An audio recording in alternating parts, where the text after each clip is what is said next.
बिस्मिल्लाहिर्रहमानिर्रहीम। अस्सलाम वालेकुम नाज़रीन, आप देख रहे हैं प्रोग्राम सिटी एट 10। मैं हूं आपकी मेज़बान अना यूसुफ। उम्मीद है आप सब ठीक ठाक होंगे। अपना बहुत सारा ख्याल रखें, अपने साथ जुड़े लोगों का बहुत सारा ख्याल रखें और इसके साथ साथ जितनी जल्दी हो सकता है अपने जानवर की ख़रीदारी भी कर लें, क्योंकि जैसे जैसे वक्त करीब आ रहा है मुकाबला सख्त होता जा रहा है, दाम बढ़ते चले जा रहे हैं। एक आम तासुर क्या होता है, लोग कहते हैं कि एंड पे जाके लेंगे, ईद वाले दिन जाके भी बकरा ले लेंगे, तो वो लोगों का माइंडसेट क्या होता है कि अच्छा जी रेट गिर जाएंगे। तो ऐसा होता है या नहीं होता, इस पर भी बात करेंगे, अपनी टॉप स्टोरीज की तरफ भी आएंगे। अगर आयशा मुझे इजाज़त दें तो पहले, क्योंकि साई साहब हमारा एक प्रोग्राम है बोलते बकरे वो कर रहे हैं, तो उनसे पूछ लेते हैं मंडी का रुझान क्या है और क्या ये तासुर कि ईद करीब आएगी तो बकरा सस्ता हो जाएगा, ऐसा है। अली साई साहब और दुर्रे नायाब ने हमें ज्वाइन किया। अस्सलाम वालेकुम साई साहब, पहले तो मैंने आपको मैसेज कहा था गुड लक।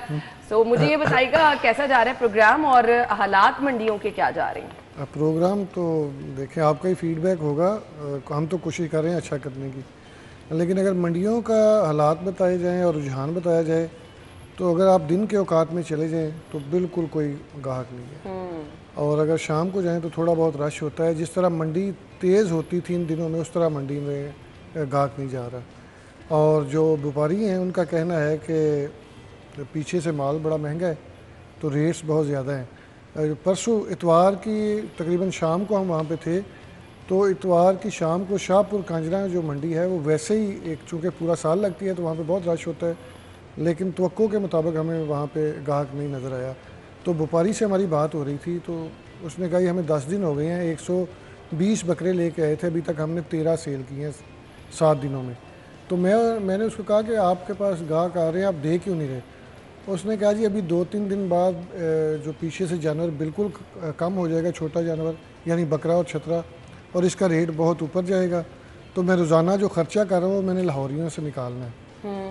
तो यानी रेट जो है वो कम नहीं हो रहे, गाहक अच्छा, वो एक तासुर होता था ना, कुछ लोग ईद के पहले दिन जाके बकरे खरीद लेते हैं कि रेट कम हो चुके हैं, मंडी गिर जाएगी। हाँ बिल्कुल यही बताने लगा कि ना इन दिनों में, चूँकि ईद में तो मेरा ख्याल है 2-3 दिन रह गए हैं, तो आपको पता है इन दिनों में आपको गलियों में, बाज़ारों में, सड़कों पे बच्चे बड़े आप जानवर लेके फिरते हुए नज़र आते थे। अब उस तरह का बिल्कुल कोई रुझान नहीं, कोई इक्का दुक्का बच्चा गली में पकड़े जानवर नज़र आ रहा है। मंडी में जो है वो बहुत तेज़ी है। रेट अगर बकरा कोई अच्छा बात करें तो कल हम वहाँ पे खड़े थे, एक कस्टमर ने 1,60,000 रुपया लगा दिया 4 बकरों का, फ़ी बकरा 1,60,000, और बड़ा माकूल था, लेकिन जो व्यापारी था वो 2 लाख से नीचे ही नहीं आ रहा था। और जो रूटीन का बकरा है और ये बहुत हैरान किया। अच्छा, नॉर्मली क्या होता था गुज़िश्ता सालों की अगर हम बात करें तो दुर्रे नायाब में यहाँ पर खासा डिटेल में हम मंडियों की सूरत हाल दिखाते थे कि लोगों को आसानी हो जाएगी कि बकरा खरीदने जा रहे हैं तो शाहपुर में इतने का बकरा मिलेगा, बड़ा जानवर इतने का मिलेगा।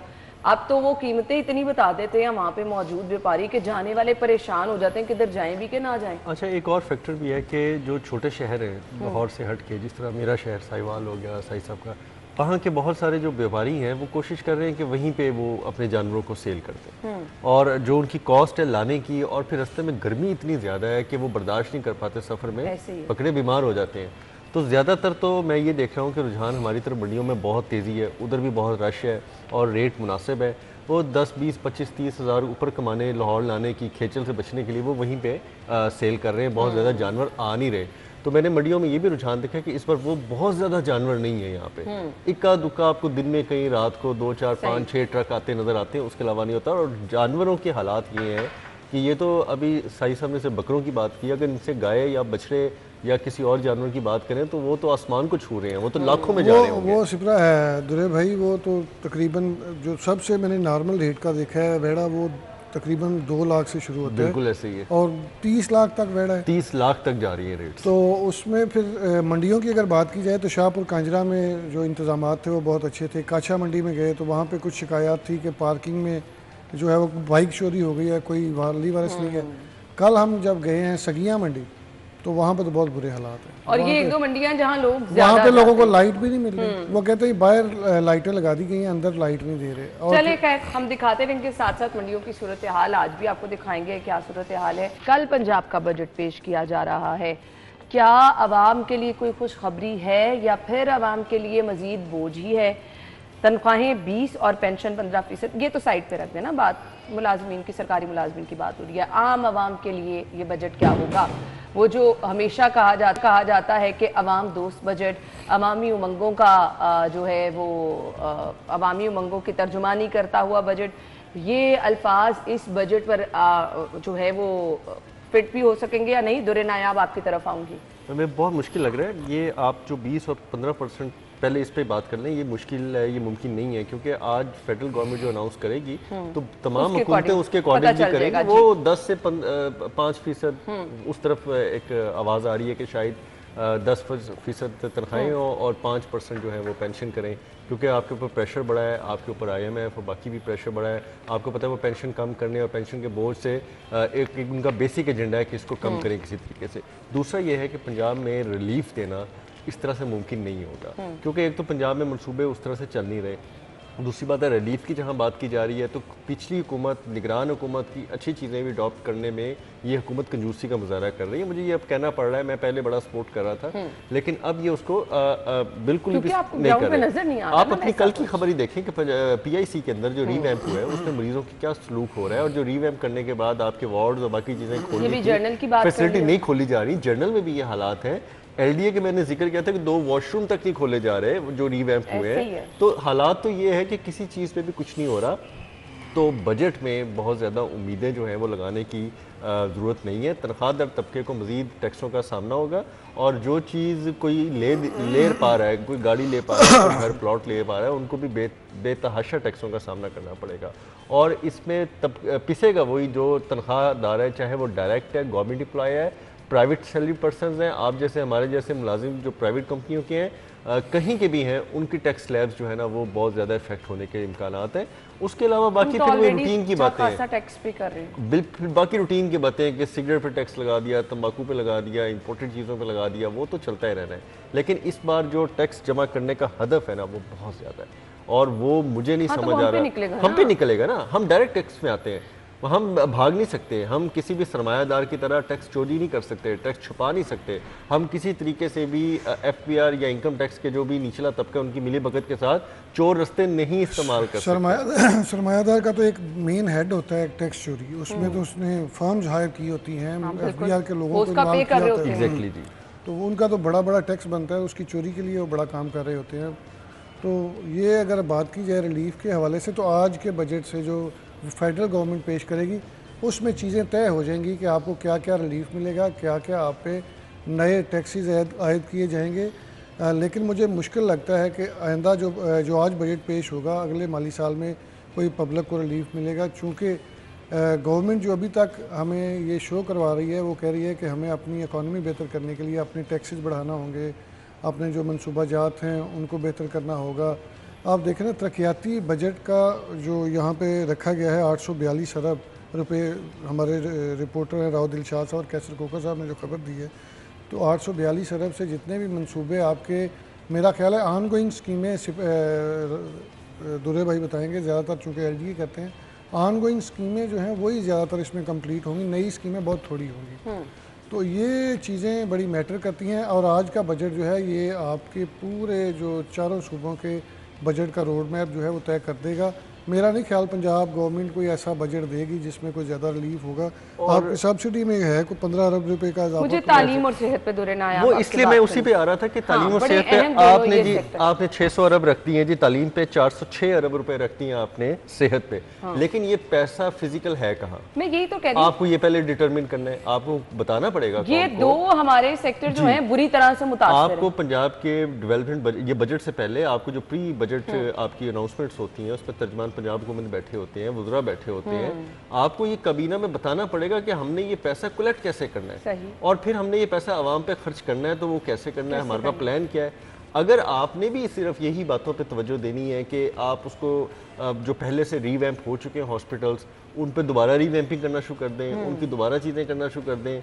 आप अद्वियात पे जो सेहत ऑन व्हील जैसे प्रोजेक्ट्स हैं, फिर दस्तक जैसे प्रोजेक्ट्स हैं, मुख्तलिफ प्रोजेक्ट्स में अगर उन पे आपके पास खतीर रकम नहीं है, आप क्रॉनिक डिजीज़ में जिस तरह कैंसर है, हेपेटाइटिस है, उसमें अगर फ्री अद्वियात का आपके पास रोड मैप नहीं है, तो मुझे बताएंगे 406 अरब रख के आप 806 अरब ही रखते हैं तो आवाम को क्या हासिल है? आपको ये क्लियर करना पड़ेगा कि 406 अरब रुपया हम किस तरह खर्च कर रहे हैं और हमारे पास इसका कमिंग अप क्या है और हम इसको किन क्रॉनिक डिजीज़ किन फैसिलिटीज़ पे यूज़ कर रहे हैं। हमें अब ये नहीं चाहिए। हमारे माशाल्लाह हॉस्पिटल्स बेहतरीन अपडेट हो चुके हैं। आप गंगाराम की बात कर लें, जिना की बात कर लें, आवाम को सहूलत तो दें। अब आप आए मेडिकेशन पे, आप आए जो फ्री टेस्ट होते हैं लेबॉर्ट्रीज के आपके हॉस्पिटल्स के अंदर, आपकी जो बेडिंग की सहूलत है अपग्रेड होनी चाहिए, अब उस पे है ना आप। और तालीम देखें, तालीम इतना पुअर सेक्टर है हमारा कि उस पे सरकारी स्कूलों के इतने बुरे हालात हैं, यकीन माने। किसी भी इस टाइम स्कूल को जाकर विजिट कर लें, फर्नीचर, इमारतें और इसके अलावा अब बुनियादी ज़रूरत है वॉशरूम और पानी, कहीं पर ये ना ये हर गवर्नमेंट का ये होता है कि वो तालीम और सेहत को फोकस करती है। और आप देखें कि जो पीटीआई सब नारे भी इन्हीं के लगा, मैं यही कह रहा हूँ ना कि पीटीआई गवर्नमेंट जो थी वो भी यही कहती थी कि हमने हेल्थ और एजुकेशन पे फोकस करना है। उस दौर में भी कुछ नहीं हुआ। बेसिकली इस गवर्नमेंट का जो असल सफ़र है वो बजट के बाद शुरू होगा। पहले तो वो ये कहते थे कि पिछला बजट है उसमें हम कुछ नहीं कर सकते, वो सारी चीज़ें तय थी। और ये सफ़र इंग्लिश वाला ज़्यादा हो सकता है। सही कह रहे हैं। नहीं, ये आवाम का सफ़र इन्होंने नहीं करना, वो सफ़र हमने करना है। ये भी करेंगे। देखिए मैं एक आखिरी बात चिपिंग करूंगा, फिर साई साहब वापस आएंगे कि इलेक्शन में इन्होंने इंग्लिश वाला सफ़र कर लिया है, ठीक है, अवाम ने अपना रद्द-ए-अमल गुस्सा निकाल लिए। अब भी अगर अवाम को सफ़र करवाएंगे ना तो फिर नतीजा भुगत नहीं, फिर दूसरा सफ़र शुरू हो जाएगा। देखें ये बहुत ज़्यादा फोकस किया था और आप देखें कि जितने भी हमारे पार्टीज़ के लीडरान थे उनकी जितनी भी तकारीर थी, चाहे वो जमात इस्लामी को भी उठा कर देख लें, तो हर बंदे के एजेंडे में ये शामिल था कि हमने अपनी जो इकानमी है उसको बेहतर बनाना है। यहाँ पे जो लोग सफ़र कर रहे हैं और एक बात चल रही थी पिछले दौर में जब पीडीएम की गवर्नमेंट आई कि हम डिफ़ॉल्ट की तरफ जा रहे हैं, उसको ख़त्म करने के लिए मेहनत करनी है, वो चीज़ें अब जो हैं वो ख़त्म हो गई। उस फेज़ से हम निकल आए। अब हमारे वज़ीर आज़म साहब जहाँ भी जाते हैं वो अमदाद की बात नहीं करते, वो कहते हैं हमने कशकोल लेके नहीं जाना, हमें सरमायाकारी चाहिए। और बहुत सारे वफूद भी आए हैं, आप देखें सऊदी अरब से भी आए हैं, यूएई से भी आए हैं, चाइना का भी विज़िट हो गया, ईरान के सदर भी आए थे। तो ये सारी चीज़ें जो हैं वो अब कोशिश की जा रही है कि आपकी इकानमी जो है उसका रिवाइवल हो सके। हम दुआगो भी हैं और हम ये इस चीज़ में सपोर्ट भी करते हैं कि हमारी इकानमी ठीक हो।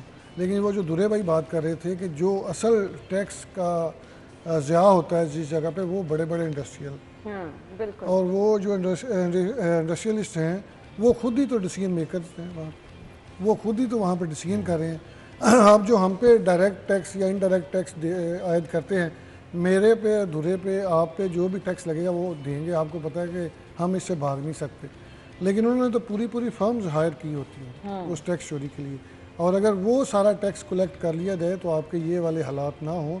आप यहाँ पे बेहतर तरीके से कोई ऐसी फर्म हायर करें जो आपके पे सिस्टम का एक दफ़ा वो ऑडिट करे, तो आपको ये चीज़ हैरान कन होगी कि खरबों रुपया जो टैक्स है वो सालाना यहाँ पे बड़े लोग खा जाते हैं। मैं एक्साइज़ के हवाले से बात करूँ तो पिछले दिनों में डीजी एक्साइज़ की जानब के पास एक शिकायत आई, एक बड़ा सा प्लाजा था, उसका जो टैक्स थी रीअसेसमेंट की गई। तो आप ये बात सुन के हैरान हो जाएंगे, और मैं खुद बड़ा हैरान था कि उससे 18 लाख रुपया टैक्स वसूल किया जा रहा था। तो उसका टैक्स बनता कितना होगा?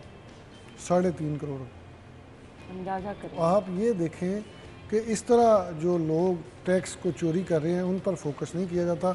आम आवाम जो गरीब लोग हैं वो तो पीछे ही हैं, उन पे चाहे आप बिल्स में ऐड करके कोई टैक्स लेना शुरू कर दें, कोई भी चीज़ों की कीमतें बढ़ा के उसमें टैक्स की कलेक्शन कर रहे हैं। हम तो डायरेक्ट या इनडायरेक्ट टैक्स दे रहे हैं, लेकिन जो असल इसमें स्टेक होल्डर्स हैं उनको फोकस नहीं किया जा रहा। आम रोज़मर्रा इस्तेमाल की चीज़ों में टैक्स बढ़ने जा रहा है, उनकी कीमतों में इजाफा। जी बिल्कुल बढ़ेगा, उसमें भी टैक्स, क्योंकि आवाम की कमोडिटीज़ में टैक्स का बराह रास्त इम्पैक्ट जो है ना वो आवाम पे आएगा। आप एक चीज़ खरीदने जाती है, मैं एक चीज़ खरीदने जाता हूँ, हम वो डायरेक्ट टैक्स है ना उससे इकट्ठा करना आसान है। आपको अगर कहना कि आप जाके 100 रुपये टैक्स आज का जमा करा दें, हम नहीं करेंगे। लेकिन हमने ये चाय पीनी है, पानी पीना है, अगर हमने कुछ लेना है, आप एक पानी की बोतल ले लें बाहर, उसमें आप डाल दे पैसे, तो वो डायरेक्टली पैसा है ना, वो तल्ले करने नहीं पड़ते, किसी के पास जाना नहीं पड़ता। लेकिन वो जो देखे ना, अगर हम यहाँ पे कोई बिल्डिंग बना रहे हैं, सरिया ले रहे हैं, सीमेंट ले रहे हैं, हम तो टैक्स दे रहे हैं। जो कीमत उन्होंने तय किया वो हम दे रहे हैं, उसमें सारे टैक्सेस आयद हैं, जमा है। लेकिन वो बंदा जो सरिया बना रहा है, सीमेंट बना रहा है, ईंटें बना रहा सही कह रहे है, हैं। वो टैक्स चोरी करता और दूसरी बात यह है कि आप और मैंने तो टैक्स दे दिया, हमें बदले में क्या मिला? ठेंगा, ठीक है। लेकिन जो ब्यूरोक्रेट्स हैं, जो बड़े बड़े अफसरान हैं, वो जब टैक्स अपनी स्लॉट कटवाते हैं लाखों रुपए तनख्वाह पे, तो वो बदलों में लाखों रुपए की मराहत लेते हैं। मराहत लेते हैं। वो बिजली लेते हैं, गाड़ियां लेते हैं, फ्यूल लेते हैं, ड्राइवर अच्छा, लेते यहाँ हैं, पे एक खान और चीज़ सामान ये लेते हैं। कल्चर कब से चल रहा है? ये नूर देखें, इनाया? चलता आ रहा है और ऐसे ही चलता अना है। एक और चीज़ देखें कि मेरा छोटा मोटा बिजनेस है, उसमें देखें कि हम 16 किस्म के टैक्सेस देते हैं। आप यकीन करें कि दुरे भाई को अभी एक 15-20 दिन पहले वासा का कोई इशू हो गया जी। तो वहाँ उनको कॉल भी की, कोई बंदा नहीं आता, फिर दुरे भाई को कॉल करते हैं, फिर आते हैं। आपकी बिजली ख़राब हो जाए तो उनको वो जो उस पर ट्रांसफार्मर पे कम नज़र होती है, खाने पे ज़्यादा नज़र होती है।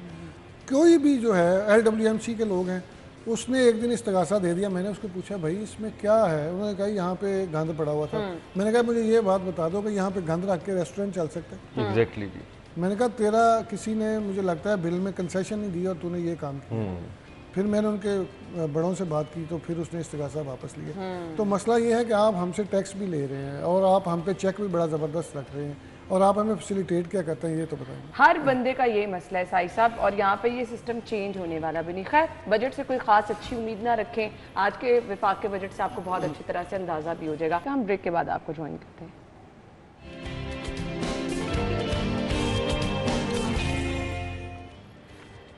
Welcome back once again. So मैंने कल भी कहा था कसाब कर रहे हैं इस वक्त अपनी छुरियां तेज, और व्यापारियों के रेट अपनी जगह हैं, और इसके साथ साथ ईद के करीब हम देखते हैं सब्जी मंडियों में, सब्जी की दुकानों पर रेट बढ़ जाते हैं, यानी हर कोई अपनी अपनी तैयारी करता है। लेकिन यहाँ पर क्या वार्डन्स भी ईद की तैयारी कर रहे हैं? ट्रैफिक वार्डन्स को भी क्या ईद के हवाले से खुसूसी अहकाम दे दिए गए हैं? अच्छा, मंडियों के बाहर आसपास वाली जगहों पर क्योंकि प्रॉपर इंतज़ाम नहीं होता है पार्किंग का, और कुछ एंड वाले दिनों में अगर इंतज़ाम हो भी तो क्योंकि लोगों का रश ज़्यादा हो जाता है, फिर आप शॉपिंग के लिए मार्केटों में चले जाएं, वहाँ पर भी। तो मेरे ख्याल से सबसे अच्छी ईद इस दफ़ा वार्डन्स लगा लेंगे। साई साहब ऐसी है ना, इसका थोड़ा सियाको सबाक से बात कर लें। मरीम नवाज साहबा ने जब वजारत आला का कलमदान संभाला था और वो जब उन्होंने यहाँ पे काम शुरू किया और पुलिस के साथ जब पहली मीटिंग की तो उन्होंने ट्रैफिक के हवाले से काफ़ी नाराज़गी का इजहार किया था। उसके बाद फिर कुछ चंद दिन पहले जो है वो ट्रैफिक पुलिस के हवाले से पूरी एक डिटेल सर्वे करवाया गया, ड्रोन फुटेजेस बनवाई गई और लाहौर में 297 पॉइंट्स, पूरे पंजाब में 1468 पॉइंट्स हाईलाइट किए गए कि यहाँ पे ट्रैफिक जो है वो जैम रहती है या यहाँ पे रश रहता है। तो उसमें मुख्तलिफ वजूहात बताई गई जी, मेगा प्रोजेक्ट्स बन रहे हैं, किसी जगह पे सिग्नल्स नहीं हैं, किसी जगह पे लोग वन वे की वायलेशंस कर रहे हैं, इस तरह की चीज़ें बना के पूरी डिटेल्ड एक प्रेजेंटेशन दी गई।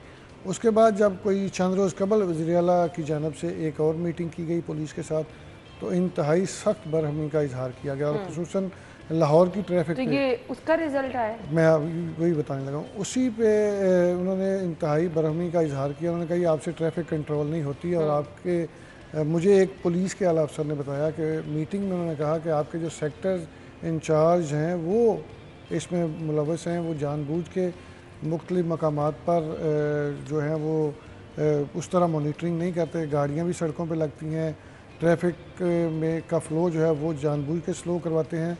और इस सारी चीज़ को देखते हुए आईजी साहब की जानब से भी बड़ी डिटेल्ड और सख्त डायरेक्शन थी कि ट्रैफिक को बेहतर बनाया जाए।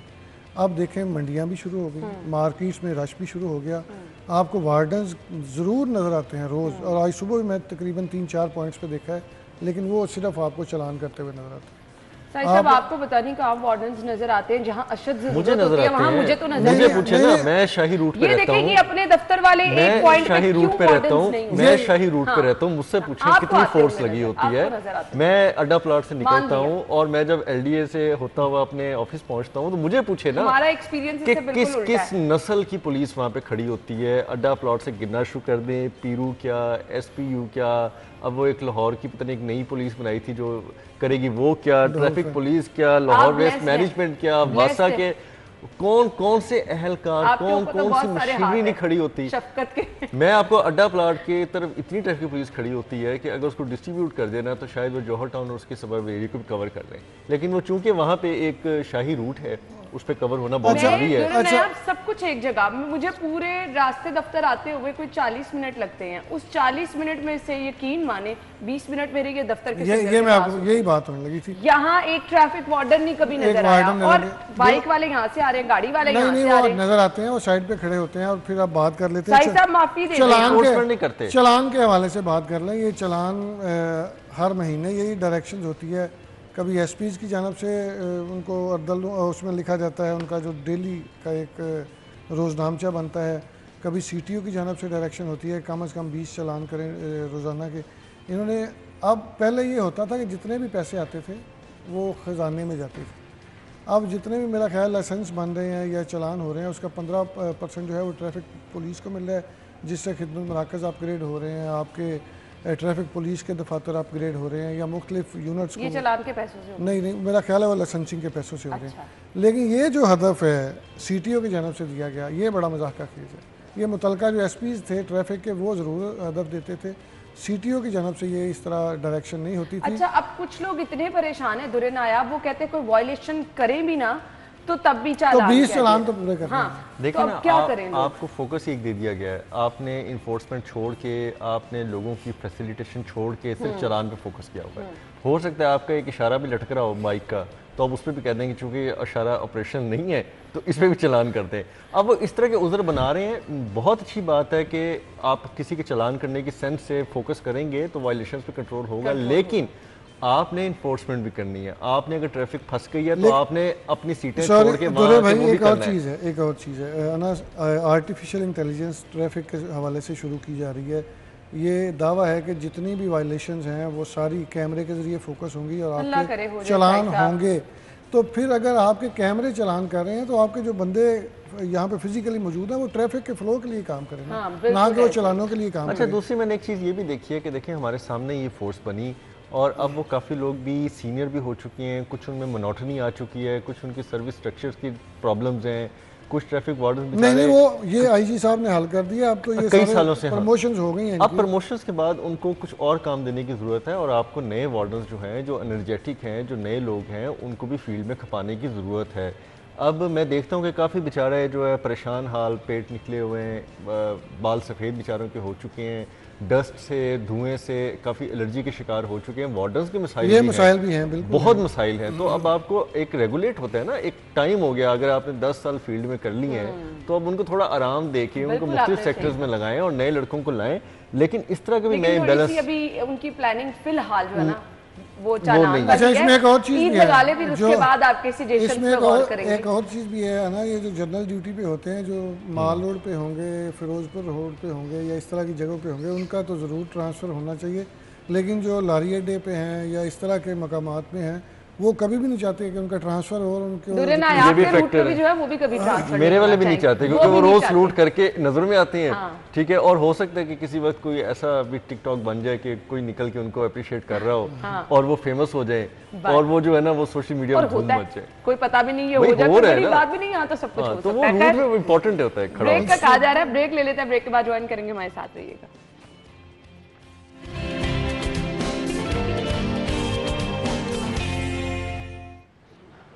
Welcome back once again. और अभी हम शहर के ट्रैफिक के हवाले से बात कर रहे थे। इनिशिएटिव जो है वो अच्छा लिया गया है, क्या फ़र्क पड़ेगा इससे? अभी हम क्योंकि शहर के ट्रैफिक की ही बात कर रहे थे, सो क्या रोल होगा इनका और क्या बेहतरी आएगी? है ना, ये गवर्नमेंट का बड़ा ज़बरदस्त इनिशिएटिव है, लेकिन इसको मैं थोड़ा सा और आपको एक चीज़ें कनेक्ट करके बताता हूँ कि कल जब मैं मंडी में गया तो वहाँ पे पुलिस की जानब से, आपको पता है जो भी अफसर आता है वो दावा करता है कि 5-7 मिनट में लाहौर शहर में पुलिस जो है वो स्पॉट पे पहुँच जाती है।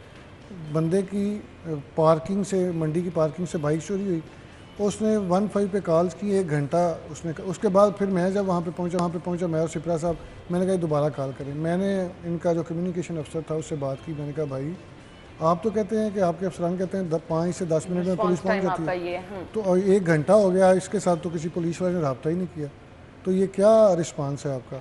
मैंने कहा आप मुझे जानते हैं? कहता है जानता हूँ। तो मैंने कहा इस बंदे की मुश्किल तो हल करें ना।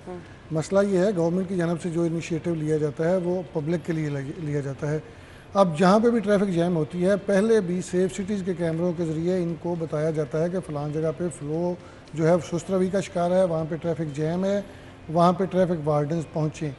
हो सकता है ये जो नया सीएम साहब ने इनिशिएटिव लिया है पुलिस रिस्पांस ट्रैफिक नहीं, अब रिस्पांस, अच्छा खासा दिख रहे हैं, बाइक्स हैं, मुझे बता दें इससे बेहतरी दुनिया। इससे बेहतरी ये होगी कि आपका जो बाइकर है वार्डन वो मौके पे पहुंचेगा। पहले भी वार्डन से ट्रैफिक खुलवा इसीलिए बना है। अच्छा साई साहब ना, चूंकि आईजी साहब के बहुत गहरे दोस्त हैं तो बड़ी मोहतात तनकीद करते हैं, मोहतात तनकीद करते हैं। मैं सिर्फ साई साहब से आपकी गुजारिश ये करना चाहूँगा कि जो पहले पुलिस का हाल है, उनको डीजल नहीं मिलता, उनको पेट्रोल नहीं मिलता, गाड़ियाँ खड़ी रहती हैं, लोगों से तरले कर रही होती हैं, मुख्तलिफ पेट्रोल पंपों पे जो है जाके पेट्रोल मांग रहे होते हैं। मतलब क्या मैं बताऊँ, मेरी आंखों के सामने हालात हैं।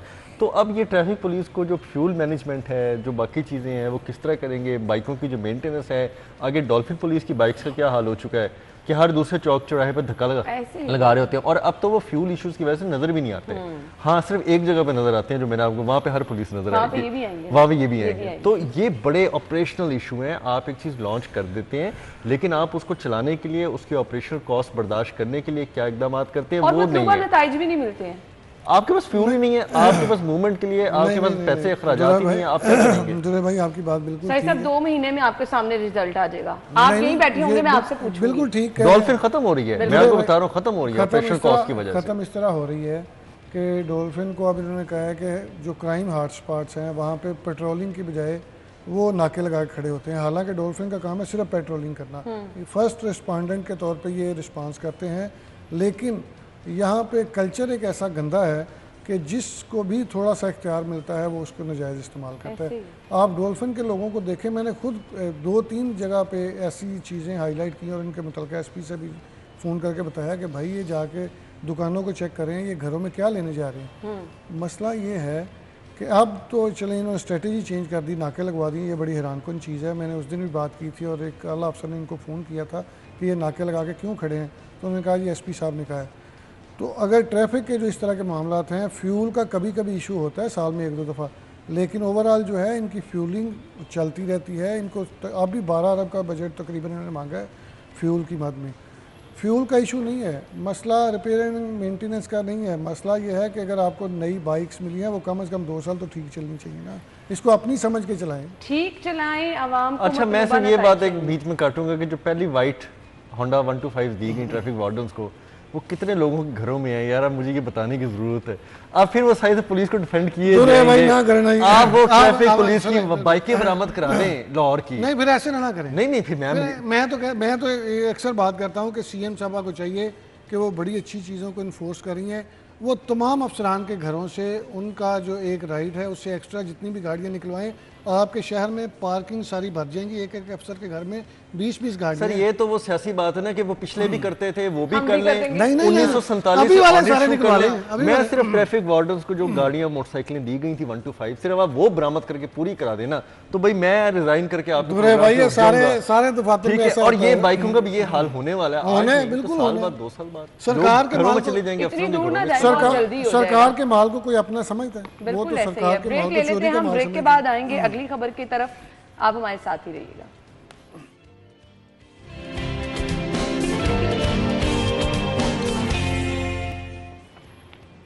Welcome back once again. बहुत ही अहम मामला है और किस तरह से अमूर चल रहे हैं, कौन कौन से काम जो हैं वो मुतासर हो रहे हैं। एक बहुत अहम और बहुत बड़ा इदारा एलडीए जो कि वाइस चेयरमैन से ताहाल महरूम है, मनसूबे जमूद का शिकार है। 100 दिन हुकूमत को मुकम्मल हो गया। दुरे ने आप क्या रुकावट है? आप देखें शहबाज शरीफ साहब जितने बार भी वज़ीर आला रहे, 10 साल का टेन्योर था। ख्वाजा अहमद हसन ने बेहतरीन वाइस चेयरमैन एलडीए का किरदार अदा किया और लाहौर के अहम फैसले किए। उसके बाद एसएम इमरान साहब आए, उनका भी यादगार दौर था, उन्होंने बहुत अच्छा काम किया। हमारे निगरान सेट में वाइस चेयरमैन रहे, बाकी सारे मामला भी रहे।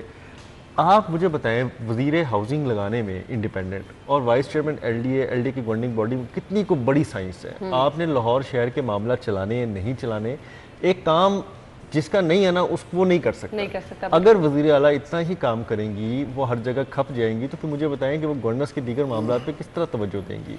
ये एक इंडिपेंडेंट इदारा है, इसका काम लाहौर के मुख्तलिफ मामलात को करना है। वो ठीक है गलत है, आपका काम ये करना है। आप उनसे प्रपोजल लें, उनको खपाएं, उनका देखें किधर आपकी जिस तरह पॉलिसिंग है ना, इसी तरह बिल्डिंग इन्फोर्समेंट है। लाहौर शहर में लाखों की तादाद में गैर कानूनी बिल्डिंग्स बन गई, एलडीएस हो रहा है। आपकी कमर्शियल गैर कानूनी तजावजात कायम हो गई, एलडीएस हो रहा है। और मिली भगत के साथ इन्होंने पूरे शहर का हुलिया बिगाड़ दिया है। आपकी अगर निगरान हुकूमत के दौरान थोड़ी प्लानिंग ना होती, आप 40 मिनट की बात करिए, आप 4 घंटे तक शायद दफ्तर ना पहुंच पाती घर से। हालात ये हो चुके हैं, आपको लाहौर शहर के अंदर अब आपको इंडिपेंडेंट गवर्निंग बॉडी लगाने की जरूरत है LDA की। उसके अंदर आप अपने तमाद के बंदे लगाएं, अपना बंदा वाइस चेयरमैन लगाएं, पॉलिटिकल अपॉइंटमेंट है, आपका एक स्वाबदिदी इख्तियार है, आप उनको एम्पावर करके आप उनको प्रपोजल पे एंगेज करें। ये नहीं हो सकता कि LDA को ठप करके आप जो है ना शहर का सिस्टम चला सकें, पॉसिबल नहीं है। ये LDA का नून लीग की सियासत में बड़ा अहम किरदार है। जब वो नवाज शरीफ साहब भी वज़ीर आला पंजाब थे तो LDA बहुत ज़्यादा काम आया। शहबाज शरीफ साहब थे तो उन्होंने LDA का नाम बनाया, और शहबाज शरीफ साहब अगर आज कहते हैं कि हमने ऑरेंज लाइन बनाई, मेट्रो बस किसने बनाई ना फिर। और अगर निगरान सेक्रेटरी पे कहता है कि हमने लाहौर शहर के अंदर बेहतरीन नेटवर्क जाल बिछा दिया, तो किसके सर पे बनाया? इनके सर पे बनाया। अब आपने 3 अब आपने खुडे लाइन किया हुआ LDA को, ना LDA का कोई स्कीम अप्रूव होती है इस तरह से, ना उनका बजट आ रहा है, ना उनकी एक भी अथॉरिटी मीटिंग आपने ली है। आप चेयरमैन LDA हैं, चेयरपर्सन है, अब आप जिम्मेदार हैं LDA की। तो बहुत सारे मामला रुक गए। लाहौर की प्लानिंग, लाहौर का मास्टर प्लान, लाहौर के अंदर कानून साजी, लाहौर के अंदर जितने लॉ एंड जो इनकी बिल्डिंग के इन्फोर्समेंट के इश्यूज हैं वो तमाम तर जमूद का शिकार हैं। और आगे वो नहीं रहेंगे अगर ये इस पर अमल सीएम साहिबा की खुसूसी तवज्जो के मुंतज़िर रहेंगे तमाम चीज़ें। बहुत बहुत शुक्रिया आप लोगों के वक्त के लिए। नाज़रीन, हेडलाइंस के बाद ज्वाइन करेंगे।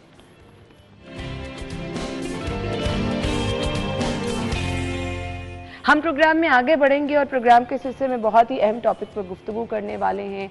हमारा आज का जो टॉपिक होगा, अल-खिदमत किस तरह से खिदमत का जज्बा लेकर ज़रूरतमंदों के लिए अपनी खिदमत सर अंजाम दे रही है। अल-खिदमत फाउंडेशन हमेशा पेश रही है दुखी इंसानियत की खिदमत के लिए। जब भी मुल्क पर कोई कड़ा वक्त आया, चाहे वो सैलाब की सूरत हाल थी, चाहे वो कोविड की सूरत हाल थी, हमने अल-खिदमत को देखा, हमेशा उन्होंने बढ़ चढ़कर हिस्सा लिया है। तालीम, सेहत और इसके साथ साथ दीगर प्रोग्राम्स जिसमें हम देखते हैं गरीबों मस्कीनों की मदद के लिए जो है वो बेतहाशा प्लान्स बनाए जाते हैं। ईद उल अज़हा की आमद है, किस तरह से गोश्त की तकसीम होगी, इज्तिमाई कुर्बानी का क्या प्लान होगा, ईद गिफ्ट्स कैसे तकसीम किए जाएंगे, और फिर नए प्रोजेक्ट्स अल-खिदमत के क्या हैं, उस पर बात होगी। National director Al-Khidmat foundation Pakistan मियाँ बाबर हमीद साहब ने हमें ज्वाइन किया। अस्सलाम वालेकुम जी। जी वालेकुम अस्सलाम। बहुत बहुत शुक्रिया आपके वक्त के लिए। सबसे पहले तो ईद की आमद है, क्या प्लान होता है बड़ी ईद के हवाले से, ख़ास तौर पर अल-खिदमत फाउंडेशन? जी, ईद के हवाले से जिस तरह आपको मालूम है कि हमारे यहाँ क्योंकि जिस तरह महंगाई बहुत ज़्यादा हो गई और अभी आप जिक्र भी करते, जानवर भी महंगे हो गए हैं, तो इस सिलसिले में बहुत से पाकिस्तान में ऐसे लोग हैं जिनको कि सिर्फ ईद के मौके पर ही कुर्बानी का गोश्त या गोश्त खाना जो है वो अल्लाह ताला की तरफ से मौका मिलता है। तो इस सिलसिले में हमारे जो, क्योंकि हम पाकिस्तान के तमाम शहरों में 150 शहरों में हम मौजूद हैं, तो हम वहाँ से कुर्बानी जो है वो लोगों से कलेक्ट कर रहे हैं। और इस ज़िम्मन में ये है कि हमारे 2 तरह के प्रोजेक्ट्स हैं। एक कुर्बानी फ़ी सबीलिल्लाह है कि लोग हमें वो कुर्बानी के जो अतियात हैं वो दे देते हैं और हम वो ख़ुद अपनी डिस्क्रिप्शन पर ज़रूरतमंदों तक पहुँचाते हैं। उस सिलसिले में हमने मुख्तलिफ जो शहरों में चिल्लर जो स्लाटर हाउस हैं उनको भी इंगेज किया है, और उसके साथ साथ वहाँ चिल्लर्स लगे हुए हैं जो कि गोश्त को बिल्कुल यानी जमा देते हैं, जमा देते हैं। जी हाँ, गर्मी का भी मौसम है ना जी, उसको जमा देते हैं, फिर वो गाड़ियों के ज़रिए, चिल्लर गाड़ियों के ज़रिए वो मुस्तहिकीन तक पहुँचाया जा रहा है। और इस दफ़ा एक बड़ा प्रोजेक्ट जो है वो गज़ा के मुतासरीन के लिए भी हमने शुरू किया है, और उसमें हम 3 जगह पे कुर्बानी कर रहे हैं। एक तो गज़ा के अंदर से जितना मुमकिन हुआ वहाँ से जानवर लेके वहाँ उनको तकसीम किया जाएगा। उसके बाद तकरीबन 1 लाख फैमिलीज़ ऐसी हैं जो कि मिस्र में यानी मिस्र में आ गए, 1 लाख के करीब अफराद फैमिलीज़ ने, तो उनके लिए वहाँ से कुर्बानी का अहतमाम किया जा रहा है कि उनको वहाँ उसमें कुर्बानी का गोश्त पहुँच चुके। और उसके बाद कराची में हम कुक फूड का इंतज़ाम कर रहे हैं कि जितनी भी कुर्बानी वहाँ हम करेंगे वो वहाँ उसका पका हुआ खाना वो टीन फूड में वो तकरीबन उसकी 2 साल लाइफ होगी, तो वहाँ से वो तकसीम होगा। सही, वहाँ से कराची जाएगा बाई शिप। अच्छा जी, तो ये ईद के लिए प्लान है। वो लोग जो कि अल-खिदमत से रब्ता करना चाहते हैं, बहुत सारे मुखय्यर हजरात हैं, बहुत सारे ओवरसीज होते हैं जो पाकिस्तान में कुर्बानी के ख्वाहिशमंद होते हैं और वो चाहते हैं कि यहाँ पर हम गोश्त की तकसीम कर दें, आपके थ्रू वो किस तरह से ये अमल पूरा कर सकते हैं? एक तो देखिए हमारी वेबसाइट जो है alkhidmat.org, वहाँ हम मौजूद हैं, वहाँ पे आप ऑनलाइन हमें अतियात कर सकते हैं। फिर इसके बाद हमारा जो एसेस नंबर है 0800 444 इससे हमसे रब्ता कर सकते हैं। तीसरा, हमने इसका बड़ा एक यूनिक इंतज़ाम बनाया है, हमने एक सॉफ्टवेयर बनाया है उस सॉफ्ट पे जिस वक्त हमें कुर्बानी आती है और जब हम एक जानवर ख़रीदते हैं तो उस जानवर को कोड लग जाता है। फिर उसमें डोनर अगर एक हो, जिस तरह कि आपको पता है गाय में 7 कुर्बानियाँ भी होती हैं, तो अगर एक डोनर हो तो वो उसको उसका नंबर अलाट हो जाता है, और अगर 7 कुर्बानियाँ या ज़्यादा हों लोग उसमें वो शामिल हो जाते हैं, यानी 2 से ज़्यादा, और बाकायदा उसकी पूरी मॉनिटरिंग होती है, उसकी तस्वीरें अपलोड होती हैं, वो किस जगह पे उसको ज़िबा किया जा रहा है और किन लोगों तक उसका अतियात पहुँचाया जा रहा है, पूरी रिपोर्टिंग जो है वो हम अपने जो अतिया कुनिंदा हैं उन तक हम वो पहुँचाते हैं, ताकि ये ट्रांसपेरेंट भी रहे और उनको भी ये सुकून हासिल हो कि उनकी चीज़ वहाँ तक पहुँच गई है। और फिर जिस तरह के एक हमारा रिवाज है कि हम कुर्बानी के बाद अपने नाखून तरशाते हैं, बाल कटवाते हैं, तो उनको वो भी आसानी हो कि हमारा इतने बजे जानवर ज़िबा हो गया और वो पहुँच गया और वो अपना ये काम कर सकें। बिल्कुल। पाकिस्तान में कौन कौन से ऐसे शहर, कौन कौन से इलाके ऐसे जहाँ पर प्रॉपर आपका ये सिस्टम जो है फ़ाल है, लोग आपसे आपके दफातर में जाके रब्ता भी कर सकते हैं, और वो मुखैर हजरात जो कि कुर्बानी के लिए जो है वो आपसे रब्ता कर रहे हैं, वो वहाँ पर अगर कुछ विज़िट भी करना चाहें तो जी, इसमें यूँ है कि असल में लाहौर में हमने स्लाटर हाउस का बंदोबस्त किया है, जहाँ जहाँ स्लाटर हाउस में मिल सकते थे। फतेह जंग में एक स्लाटर हाउस है, वहाँ हमने बंदोबस्त किया है। कराची में स्लाटर हाउस से हमने बंदोबस्त किया है। उसके अलावा इज्तिमाई कुर्बान गाहें बनती हैं जो कि मुख्तलिफ़ शहरों में, यानी मैंने आपको जिस तरह किया कि हम 150 शहरों में हमारी मौजूदगी है और गली मोहल्लों तक हमारे राब्ते हैं, और हमारे जितने भी यानी जो नुमाया मकामात हैं हर शहर के, वहाँ बाकायदा हमारी बैनरिंग है, वहाँ हमारे नंबर वहाँ उन बैनर्स के ऊपर दिए हुए हैं। और उसके बाद हर महल्ले के अंदर हमने कुर्बानगाह बनाई हुई है, जहाँ के हिफ़्ज़ान सेहत के असूलों के मुताबिक जानवर ज़िबा होता है और उसको प्रॉपर तकसीम किया जाता है। ये तकरीबन हर शहर में, पाकिस्तान के हर शहर में मौजूद है। सही जी। सही। अब मुझे ये बता दीजिएगा, इसके अलावा अल-खिदमत के कौन कौन से ऐसे प्रोजेक्ट्स हैं जो खुसूसी तौर पर आप लेके चल रहे हैं और जिसमें मुस्तहिकीन के लिए बहुत स्पेशल काम किया? जिस तरह आप हमने अपने तमाम प्रोग्राम को 7 जो मेजर चैप्टर्स हैं उनमें डिवाइड किया हुआ है। हमारे इस वक्त 52 हॉस्पिटल, बल्कि 54 हो गए हैं अब, 54 हॉस्पिटल हैं पाकिस्तान के मुख्तलिफ इदारों में, मुख्तलिफ शहरों के अंदर। उसके बाद हमारे एजुकेशन के बेशुमार इदारे हैं जिनमें हज़ारों बच्चे हमारे जो हैं वो इस वक्त मुस्तफ़ीद हो रहे हैं। इसके अलावा एजुकेशन के अलावा हमारा साफ़ पानी का बहुत बड़ा प्रोजेक्ट है जिससे तकरीबन 55 लाख लोग रोज़ मुस्तफ़ीद होते हैं। अल्हम्दुलिल्लाह पाकिस्तान का सबसे बड़ा नेटवर्क है जिसमें सबमर्सिबल प्लांट्स हैं, वाटर फिल्ट्रेशन प्लांट्स हैं, कुएँ हैं, नल्स हैं, बेशुमार तरह की ये इसके अंदर फैसिलिटीज़ दी गई हैं, जिसमें कि सोलर के साथ चलने वाले भी प्रोजेक्ट्स इसके अंदर शामिल हैं। इसके अलावा हमारा जो बहुत एक आइकॉन है वो हमारा ऑर्फन केयर का प्रोग्राम है, जिसके अंदर के 30,000 बच्चे इस वक्त मौजूद हैं। उनको उनके घरों के अंदर उनको उनकी खुराक, उनकी तालीम की ज़रूरियात पहुँचाई जा रही हैं और उनके लिए मॉनिटरिंग ऑफिसर्स कायम हैं। और जिस तरह ये कुर्बानी का मौका है तो उनकी फैमिलीज़ तक इसको प्रायोरिटी के ऊपर पहुँचाया जाता है। और इस दफ़ा हम जितने जानवर कर रहे हैं, हमारा ये ख्याल है कि हम तकरीबन 20 लाख लोगों तक जो है ये जो खिदमत है ये सर अंजाम दे सकेंगे। इसके अलावा हमारा जो एक हमने बेहतरीन अंदाज से अब नया प्रोग्राम जो पहले तो चल रहा था लेकिन अब उसको हम रीवैम्प कर रहे हैं, वो माइक्रो फाइनेंस का प्रोग्राम हम शुरू कर रहे हैं। इंटरेस्ट फ्री माइक्रो फाइनेंस होगा कि जिसको हम इंशाल्लाह 1 लाख से शुरू करके 10 लाख तक ये सालाना की बुनियादों पर लोगों तक लेकर जाएंगे। इस तरह हमारी जो रमज़ान के अंदर राशन पैक्स होते हैं, इस तरह मुख्तलिफ हम जो है मुख्तलिफ अंदाज से हम ये काम कर रहे हैं। सही। गज़ा और फ़लस्तीन की आपने बात की, तो वहाँ आपका क्या स्पेशल नेटवर्क है? ये कुर्बानी से पहले भी वहाँ पर अल-खिदमत अपनी प्रॉपर खिदमत सर अंजाम दे रही थी? जी, इसमें यूँ है कि जी सन 2019 से वहाँ बाकायदा हमारा नेटवर्क, वहाँ यानी हमारी अपनी प्रेजेंस मौजूद है। वहाँ हमारे लोग वॉलंटियर भी मौजूद थे और कुछ हमारे पेड लोग भी सन 2019 से मौजूद थे। और उसके अलावा वहाँ जो इंटरनेशनल NGOs काम कर रही हैं, जो फ़लस्तीन की और तुर्की की NGOs वहाँ काम कर रही हैं, 7 तंजीमों के साथ हमारा पहले से रब्ता था। तो जैसे ही ये शुरू हुआ है, ये जो मुश्किल हालात शुरू हुए और जंग का आगाज़ हुआ है, तो वहाँ हमने अपनी खिदमत सर अंजाम देनी शुरू कर दी थी और उन इंटरनेशनल NGOs की मदद के साथ वहाँ काम हो रहा है। और अभी तक हम तकरीबन NDMNA की मदद के साथ और नेवी की मदद के साथ तकरीबन 2,500 टन जो है ग़िज़ाई अजनास और मेडिकल इक्विपमेंट और अद्वियात वहाँ पहुँचा चुके हैं, जिसकी कि तकरीबन 2 अरब रुपए से ज़्यादा की मालियत का सामान अब तक वहाँ पहुँच चुका है। और इसके अलावा अब ये जो कुर्बानी के मौके पर जो हमारा प्रोग्राम है वहाँ जिस तरह मैंने अर्ज़ की कि वहाँ स्पेशल इंतज़ामात होंगे। पाकिस्तान से भी कुकड जो फूड है वो जाएगी, पहले भी जा रही है, लेकिन उस वक्त ये गोश्त भी जाएगा।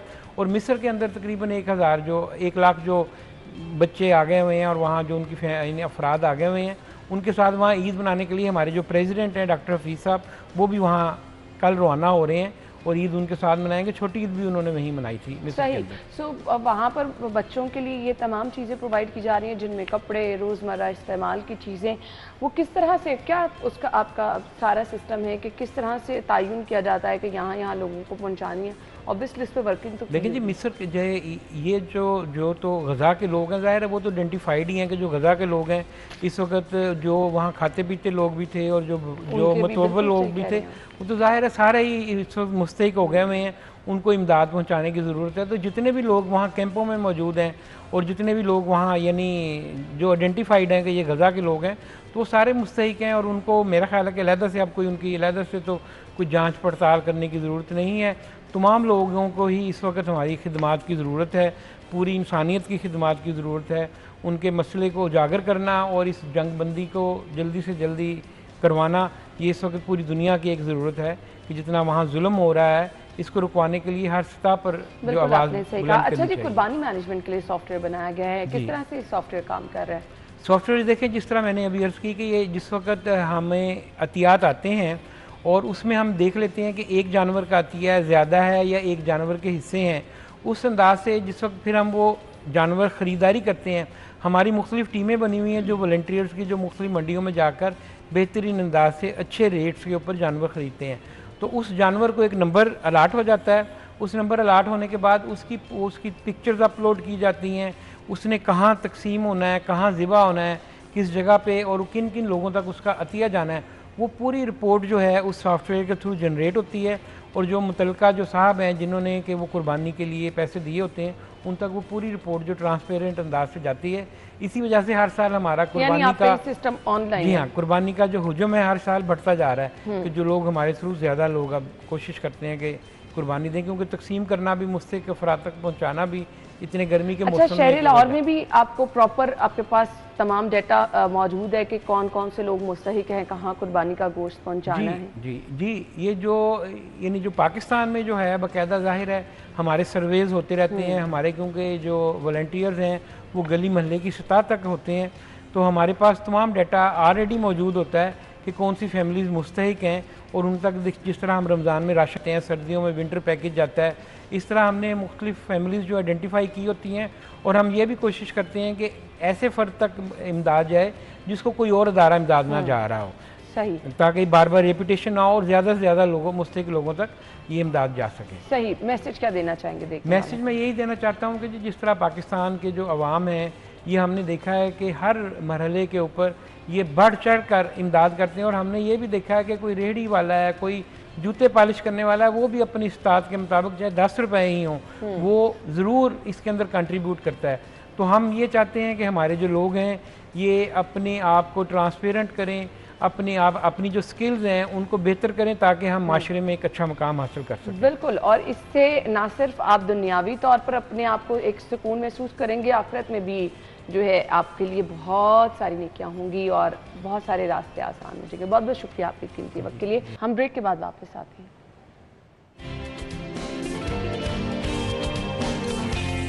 आज है 12 जून और 12 जून को मनाया जाता है जी चाइल्ड लेबर के खात्मे का आलमी दिन।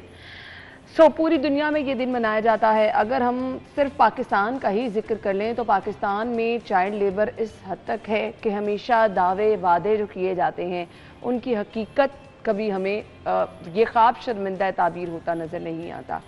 आज भी आप इस टाइम ही चले जाएं, बहुत सारी मार्केटों में, बहुत सारी टायर शॉप्स पे, मार्केटों में भी इवन चले जाएं, छोटे छोटे बच्चों को जो है वो वहाँ पर रखा गया है। घरों में अभी भी चाइल्ड लेबर चल रही है। सवाल ये है कि जिम्मेदारी ये किसकी है? बहुत सारी ऐसी NGOs भी इस पे काम कर रही हैं, बहुत सारे प्राइवेट ऑर्गेनाइजेशन भी काम कर रहे हैं, बहुत सारे सरकारी इदारे भी काम करें, बावजूद इसके चाइल्ड लेबर का खात्मा मुमकिन नहीं बनाया जा सका। सो इसके लिए क्या क्या करना है? कि आज के दिन गुफ्तगू करना काफ़ी है, इनिशिएटिव क्या क्या लिए गए हैं, आज के दिन को मनाने का मकसद क्या है, इस पर हम बात करेंगे। हमारी मेहमान जिन्होंने हमें ज्वाइन किए हैं, सईदा कुलसूम हई साहिबा, डायरेक्टर जनरल लेबर पंजाब में, वेलकम कहेंगे। अस्सलाम वालेकुम। वालेकुम अस्सलाम। बहुत बहुत शुक्रिया आपके वक्त के लिए। सबसे पहले आज के दिन की अहमियत क्या है? आज के दिन की अहमियत ये है कि आज 2002 में इंटरनेशनल लेबर ऑर्गेनाइजेशन ILO ने इसको डिक्लेयर किया था 12 जून को एज़ चाइल्ड लेबर डे, जिसके दिन हम इस दिन को मनाते हैं और पूरी दुनिया में चाइल्ड लेबर को रोकने के लिए, इसकी एलिमिनेशन के लिए अवेयरनेस क्रिएट करने के लिए एफ़र्ट्स करते हैं। इसके अलावा इसके अंदर जो है ना असल जो इसका मकसद है पाकिस्तान के लिए जो रेलेवेंट है कि पाकिस्तान की बहुत यंग पॉपुलेशन है और आबादी तेज़ी से बढ़ती जा रही है। चाइल्ड लेबर सर्वे जो हमने यूनिसेफ के तावन के साथ पंजाब गवर्नमेंट में 2020 में किया था, उसकी फाइंडिंग्स के बेसिस पे अराउंड 3 करोड़ के करीब बच्चे जो हैं वो इस वक्त पंजाब में हैं जो चाइल्ड लेबर में इन्वॉल्व हैं, और इसमें एग्रीकल्चर और कंस्ट्रक्शन इन्वॉल्व नहीं है। अगर उसको हम ऐड कर लें तो इससे ज़्यादा है। तो इशू जो है बहुत बढ़ता जा रहा है। इसकी सबसे बड़ी वजह जो है पॉपुलेशन का बढ़ना है, वो कंट्रोल नहीं है। दूसरी बड़ी वजह है गुर्बत अगेन, और फिर लैक ऑफ एजुकेशन, जो फिर वो उनको पॉवर्टी में धकेलता है फैमिलीज़ को, और फिर वो बच्चे साथ काम करने पड़ते हैं। बहुत छोटी उम्र में आपने देखा होगा लोग घरों में काम कर रहे हैं बच्चों। अब इसके अगेंस्ट लेजिस्लेशन गवर्नमेंट ने ओवर द ईयर्स की है। 2016 में brick kilns, prohibition of child labour in brick kilns act लेके आए। फिर 2016 में ही prohibition of child labour in Punjab act पूरा आया। उसके बाद 2019 में prohibition of domestic workers act जो है वो आया, उसको जो वो रेगुलेट करता है वो आया। अब इसमें तमाम चीज़ें जो हैं उसमें चाइल्ड लेबर की बहुत बड़ी है, लेकिन इसके अंदर एक गैप है हमारी, आई थिंक जो इन्फोर्समेंट मेकैनिज़्म है वो ये है कि हमने उनको बच्चों को उस पर हम FIR तो करवा देंगे एम्प्लॉयर के ऊपर कि जी आपने किया, उसके बाद अदालतों में टाइम लगता है, सज़ाएँ वो प्रोसेस बहुत स्लो होती है, कन्विक्शन बहुत स्लो है, उसकी सज़ाएँ बहुत हल्की उनको मिल जाती हैं, लोगों को अदालतों से उतनी सख्त सज़ाएँ नहीं मिलती। मुश्किल से सज़ाएँ मिलती जी हैं। अब तो एक तो बहुत देर लगती है और फिर जो मिलती है बहुत कम मिलती हैं। तो उस एक ये इशू है हमारा। लेकिन एक और इशू है कि अगर आप एक गरीब बच्चे को या उसकी फैमिली को कहें कि जी ये बच्चा आज से काम नहीं करेगा, तो मैं एज अ गवर्नमेंट उनको क्या अल्टरनेटिव दे रही हूँ? ये भी तो है ना कि उनको हम कोई सोशल सेफ्टी नेट बच्चों के लिए क्रिएट कर रहे हैं या नहीं, ऐसा अभी तक कोई मैकेनिज़्म मौजूद नहीं है। तो हम अब ये कर रहे हैं कि हम एक तो हमने कुछ अमेंडमेंट्स प्रपोज किए हैं एग्जिस्टिंग लॉ में, और ये हमारा एक लेबर कोड है जो पंजाब लेबर कोड है, जिसको हमने ILO की टेक्निकल असिस्टेंस से बनाया है। वो अब हम इंशाल्लाह स्टेक होल्डर कंसल्टेशन उसकी पूरी हो चुकी है, हम उसको इंशाल्लाह कैबिनेट में जल्द से जल्द लेकर जाएंगे। और उसके अंदर हमने 3-4 इम्पॉर्टेंट रिफॉर्म्स किए हैं। एक ये है कि हमने उसकी जो मिनिमम एज है, इसमें कुछ लॉज में 15 है, कुछ में 14 है, हमने अब उसको बढ़ा के 16 कर दिया है। 16 साल की एज तक आपने बच्चे ने पढ़ना है, उसके बाद ही उसको इजाज़त होगी कि वो काम करके। और इस तरह से हमने अपने कॉन्स्टिट्यूशन की जो रिक्वायरमेंट है, कॉन्स्टिट्यूशन का आर्टिकल 25A ये कहता है कि आप बच्चा जो है कम से कम 16 साल की उम्र तक पढ़ेगा, तो उसके साथ हमने उसको अलाइन कर दिया है। दूसरा ये कि एम्प्लॉयर के साथ साथ जो बहुत बड़ी जिम्मेदारी वो माँ बाप की है। देखिए आप गुर्बत ज़रूर है, लेकिन इसका ये मतलब नहीं कि आप बच्चे को ऐसी इन्वायरमेंट के हवाले कर दें जहाँ पे उसके साथ अब्यूज़ हो, मारपीट हो, रेप हो, जो कुछ होता है। आप रिजवाना का केस देख लें साहब। तो हमने अब इस अमेंडमेंट में माँ बाप की इक्वल रिस्पॉन्सिबिलिटी की है। अभी सिर्फ एम्प्लॉयर पे पर्चा होता है, बच्चे को उतने पेरेंट्स भी रिस्पॉन्सिबल मेरे ख्याल में ज़्यादा है, क्योंकि देखिए ना मेरी सबसे बड़ी जिम्मेदार तो मैं हूँ। अगर मेरा कोई बच्चा है तो उसकी सबसे पहली जिम्मेदारी मेरी है, फिर किसी और की है। तो बच्चे वो खुद जाके ऑफ़र करते हैं जी हमारे रख लें सारा कुछ, तो उनके आई थिंक उससे फ़र्क पड़ेगा, थोड़ी डेटरेंस होगी। और जो ये ट्रेंड है ना कि गरीब तबका जो है वो आमतौर पर बच्चों को ज़्यादा बच्चे पैदा करता है कि इनको काम पे लगवा देंगे, वो ट्रेंड भी थोड़ा सा कम होगा। इसके अलावा हम अब ये कर रहे हैं कि हमने कुछ प्रपोज़ किए चाइल्ड लेबर रिहैबिलिटेशन सेंटर्स, जिसमें हम एक पावर हम अपने डायरेक्टर्स जो है हमारे डिविजनल डायरेक्टर्स होते हैं लेबर डिपार्टमेंट की, क्योंकि इसकी इंस्पेक्शन इसका काम लेबर डिपार्टमेंट का है। सही। तो हम उनको पावर दे रहे हैं कि अब जगह देखते हैं कि हैज़र्डस वर्क में या कोई ख़तरनाक काम कर रहा है। मुझे लगता है कि अब कुछ ऐसा मैकेनिज्म बनाना होगा कि सरप्राइज विजिट करने होंगे, कुछ ऐसी मॉनिटरिंग करनी होगी कि जहाँ कहीं जिन इलाकों में चाइल्ड लेबर हो रही है वहाँ पर इसका खात्मा किया जा सके। तो क्या प्लान है इसका? सरप्राइज़ विजिट तो हम करते भी हैं, लेकिन अगेन वही बात है कि जब तक गुर्बत और उसको कोई और ऑल्टरनेटिव नहीं मिलेगा तो एक सस्टेनेबल सोल्यूशन नहीं होगा। अब ये होता है इस वक्त जो है हमने डिक्लेयर किया हुआ है, एसीज़ भी जाते हैं, हमारे लेबर इंस्पेक्टर्स भी जाते हैं, हम एफआईआर करते हैं, सील कर देते हैं, वो उसके बाद फ़ाइन वाइन पे करके वो फिर वापस आ जाते हैं। क्यों? क्योंकि उनके पास कोई और रास्ता नहीं है, उन्होंने काम करना ही करना है सर्वाइव करने के लिए। तो उन बच्चों को हम अब रिहैबिलिटेशन सेंटर्स में और बाकी कुछ इंस्टीट्यूशंस हैं, कुछ एनजीओज़ हैं, उनके साथ हम कोलैबोरेशंस क्रिएट कर रहे हैं और फिर वहाँ से उनको बच्चों को डिसएंगेज करके हम रेफ़र करेंगे उनको उन जगहों पे जहाँ पे वो रहें। और एक यूएन कन्वेंशन है on the rights of the child जो कहता है, जिस पे पाकिस्तान ने सिग्नेचर किए हुए हैं, और वो कहता है कि बच्चे को ये हक हासिल है कि वो एक सेफ़ और अच्छी इन्वायरमेंट में बढ़े, अपने पोटेंशियल को रियलाइज़ करे और आगे बढ़ चल के एक अच्छा सिटीज़न बन सके। तो ये हमने इंश्योर करने के लिए हम ऐसे इंस्टीट्यूशन में इनको रेफ़र करेंगे जहाँ पे ये एक अच्छी लाइफ गुजार सकें और बड़े होके एक प्रोडक्टिव सिटीज़न के तौर पे माशरे में शामिल हो सके। सही। अब जो हमारे यहाँ कवानीन मौजूद हैं तो डू यू थिंक कि उन पर अमल दरामद हो रहा है चाइल्ड लेबर के हवाले से? अमल दरामद देखिए कुछ हद तक हो रहा है, लेकिन क्योंकि अगर कानून ऐसा हो जिसके अंदर इन्फोर्समेंट मसला हो तो फिर आपको उसको इम्प्लीमेंट करने में मसला होता है। तो ये हमारा जो कानून है ना उसके अंदर ये प्रॉब्लम है कि वो एफआईआर पे रुक जाता है। उस बच्चे के लिए वो कोई और रास्ता नहीं क्रिएट करता, क्योंकि पॉवर्टी एक ज़्यादा कॉम्प्लेक्स इशू है। इतना आसान नहीं है कि आपने पर्चा करा दिया तो ये बात ख़त्म हो गई है। ये लोगों की रोज़ का, उनकी ज़िंदगियों का मसला है कि उसने खाना कहाँ से खाना है, उसके पास पैसे कहाँ से आएंगे पढ़ाई के लिए। तो वो चीज़ जो है I think the state has to step in और वो अल्टरनेटिव, वो रास्ता उन बच्चों को प्रोवाइड करे ताकि वो बड़े होके अच्छे सिटीजन बन सकें, हमारे आपकी तरह अच्छी तनख्वाह ले सकें। क्योंकि जब वो अनपढ़ बड़े होते हैं तो वो बड़े होके भी ज़्यादा तनख्वाह नहीं ले पाते। सही, एक बड़ा इशू है। अभी आप ट्रैफिक सिग्नल्स पे देख लें, छोटे छोटे बच्चों को वो गाड़ियों के मिरर साफ कर रहे हैं, भीख मांग रहे हैं। सो इसके लिए कोई प्रॉपर मैकेनिज्म क्यों नहीं है? ये इसका है आई थिंक कि चाइल्ड प्रोटेक्शन ब्यूरो इसको देखता है, लेकिन ये है कि अगेन उन बच्चों की फैमिलीज़ के साथ इंगेज करके उनको वहाँ से निकाल के उनको वो रास्ता का। हमारे यहाँ एक बहुत बड़ा प्रॉब्लम है कि पाकिस्तान में कहीं भी चाइल्ड प्रोटेक्शन सर्विसेज नहीं जो होनी चाहिए पूरी दुनिया में। आप देखिए ना, बाहर के मुल्कों में अगर आप कोई बच्चे शिकायत भी कर देना कि कोई बच्चा किसी खतरनाक काम में इन्वॉल्व है, वो उसको लेके चले जाते हैं, ऐसे ही है। और फिर उसको वहाँ रखते। यहाँ पे कोई मैकेनिज्म ही नहीं, और ये we are a very young population, बच्चों की तादाद बहुत ज़्यादा है। तो हम पे बहुत प्रेशर है एज अ नेशन मेरे ख्याल में कि हम ये सर्विसेज प्रोवाइड करें इस वक्त नई जनरेशन को, ताकि जब तक वो बड़े हों तो they should be empowered and good citizens and they are productive. Exactly. Message क्या देना चाहेंगी देखने वालों को? मैं सिर्फ ये मैसेज देना चाहूँगी, जो लोग बच्चों को एम्प्लॉय करते हैं उनको मैं मैसेज देना चाहूँगी कि please this is not only about poverty. उनकी मजबूरी तो है, आपकी कोई मजबूरी नहीं है। आप बच्चों को काम पे रखना छोड़ दें, आप उनकी मदद नहीं कर रहे, आप उनका बचपन उनसे छीन रहे। लेबर के चक्कर में ये चीजें जो हैं वो जी। तो जब तक हम as a society we do not say no to child labour, उस वक्त तक नहीं हो सकता। कोई कानून सोसाइटी की मदद के बगैर इम्प्लीमेंट नहीं हो सकता। बिल्कुल ऐसे ही है। तो ये तो जहाँ पर बाकी लोग अपना काम कर रहे हैं, वहाँ पर जब तक आप इस चीज़ को साथ मिलकर यकीनी नहीं बनाएंगे, आपके ताउन के बगैर मुमकिन नहीं हो सकता। थैंक यू सो मच, आपके वक्त का शुक्रिया। नाज़रीन, ब्रेक के बाद ज्वाइन करेंगे।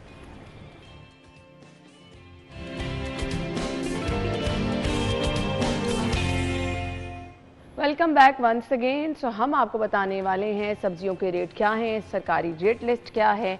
हमारी रिपोर्टर अफशा ओपन मार्केट में मौजूद है। Over to you. जी बिल्कुल है ना, आज भी सब्जियों की मनमानी कीमतों पे फ़रोख्त का सिलसिला जो है वो जारी है। सरकारी रेट लिस्ट को मुकम्मल तौर पर नज़रअंदाज कर दिया जाता है। अगर आपको सब्जियों की कीमतों के हवाले से बताएं तो आलू की सरकारी कीमत 80 रुपये है, जबकि ये बाज़ार में 110 रुपये में फ़रोख्त किया जा रहा है। प्याज की सरकारी कीमत 120 है, जबकि यह बाज़ार में 130 रुपये में फ़रोख्त किया जा रहा है। टमाटर की सरकारी कीमत तो 55 है, लेकिन ये बाज़ार में 80 रुपये में फ़रोख्त किया जा रहा है। अदरक की सरकारी कीमत 660 रुपये है, जबकि ये बाज़ार में 690 में फ़रोख्त किया जा रहा है। लहसुन की सरकारी कीमत 280 है जबकि बाज़ार में 300 रुपये में फ़रोख्त किया जा रहा है।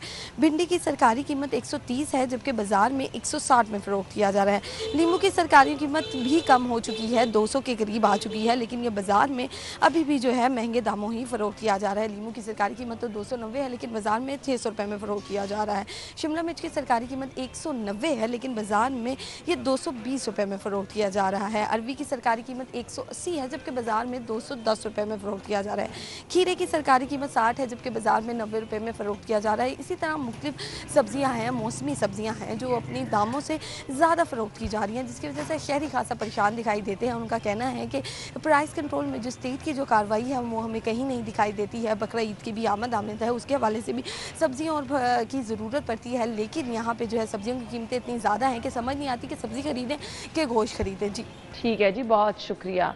हमारे साथ हमारी रिपोर्टर मौजूद थी अफशा। सब्जियों की कीमत आप बता रही थी। खैर गोश्त खरीदने की तो अब ज़रूरत नहीं रहेगी, आगे कुर्बानी की ईद आ रही है तो गोश्त वाफर मिल ही जाएगा सब लोगों को। अच्छा जी, सब्जियों की कीमतों की जहाँ तक बात रह गई है, अगेन लोग इंतज़ामिया की तरफ देख रहे हैं कि वो उनकी कुछ हेल्प कर दे, क्योंकि सब्जियाँ जो हैं वो वाकई लोगों की क़ुव्वत ख़रीद से बाहर हो गई हैं। घिया है, करेले हैं, इनके रेट इस तरह से हैं कि आवाम परेशान हो जाती है। फिर उसके बाद जो बुनियादी इस्तेमाल की चीज़ें हैं जिन्हें हम सब्ज़ मसाला जात कहते हैं, उनकी कीमतों में भी होशरुबा इजाफा हो रहा है। एक ही गुजारिश है आवाम की कि इंतज़ामिया रेट लिस्ट पर अमल दरामद को यकीनी बनाए ताकि उन्हें भी रिलीफ मिल सके। आने वाले दिनों में आपको मज़ीद भी अपडेट करते रहेंगे। आप अपना ख्याल रखिएगा। हमारी और आपकी मुलाकात होगी कल सेम टाइम पर। तब तक के लिए इजाज़त दीजिए। अल्लाह हाफ़िज़।